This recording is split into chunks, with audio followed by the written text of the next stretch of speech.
오늘의 해외 주요 뉴스를 백유연 기자가 전해드립니다.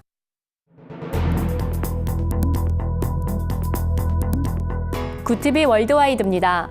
세계 곳곳의 소식을 발빠르게 전해드립니다. 크리스천 박해 감시기구 오픈도어스가 2017 세계 감시대상국 리스트를 발표했습니다.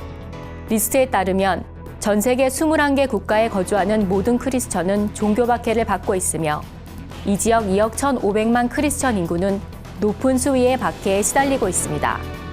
오픈도어스 미국 지부장 데이비드 큐리는 크리스천 12명 중 1명은 기독교가 불법이거나 금지된 지역에 거주하고 있는 셈이라며 이런 현실에도 국제사회는 종교 박해 실태에 대해 함구하고 있다고 주장했습니다.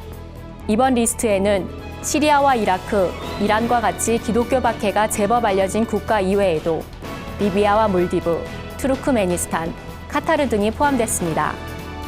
미국 캘리포니아주 항소심 법원이 정부 청사 앞에서 성경을 읽었다는 이유로 형사 입건된 크리스천에게 무혐의 판결을 내렸습니다. 마크 맥키는 캘리포니아주 교통국 앞에서 시민들을 상대로 성경을 읽으며 전도하던 중 체포됐습니다.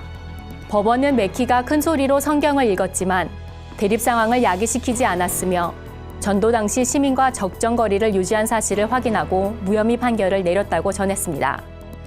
석방된 맥키는 정의는 살아있다며 이번 판결로 미국 사회가 올바른 방향으로 나아가고 있다는 사실을 알 수 있게 돼 만족한다고 말했습니다. 수단에서 크리스천 목사가 사형 선고를 받을 위기에 처했습니다. 하산 아부 듀라임이라고 알려진 목사는 작년 11월 수단 크리스천 집회에서 시위에 참가해 큰 부상을 입은 청년의 의료비를 지원하고 있다는 사실을 밝혔습니다. 목사의 이런 발언을 빌미로 수단 정부는 목사를 간첩 혐의로 체포하고 구금했습니다.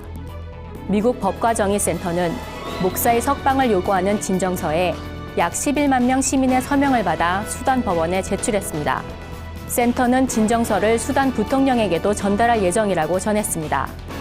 오는 23일 판결을 앞둔 수단 법원은 이 문제에 대한 언급을 회피하고 있습니다. 영국 정부가 크리스천으로 개종한 무슬림 난민의 망명 신청 심사에서 성경에 관한 질문을 하지 않기로 결정했다고 발표했습니다. 그간 영국은 무슬림 난민에게 10계명을 암송하게 하거나 성경의 각권을 나열하라고 요구한 것으로 드러났습니다.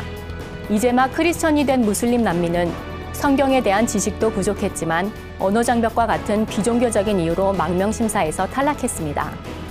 이런 실정에 영국 내무부는 성경에 관한 질문 대신 개종의 이유와 개종 이후의 경험 등에 초점을 맞춰 망명 심사를 하겠다고 한 겁니다. 영국 당국은 이미 이런 지침을 문서화해 배포하고 심사관들을 지속적으로 교육하고 있습니다. 세계적인 대형 커피 체인 스타벅스가 최근 꾸준히 감소하고 있는 고객을 다시 유치하기 위해 고급화 전략을 내세웠습니다. 로스터리스 앤 리저브란 이름으로 최상급의 커피를 즉석에서 볶아 고객이 원하는 방법으로 추출해 판매하겠다는 겁니다. 로스터리스 앤 리저브는 이미 2014년부터 스타벅스가 탄생한 미국 시애틀 지역에서 시범적으로 운영된 것으로 알려졌습니다. 고급화 전략은 미국 전역 약 1,000여 개의 매장에 적용될 계획이며 매장의 크기는 소형에서 초대형까지 다양할 것으로 예상됩니다. 굿TV 뉴스 백유연입니다.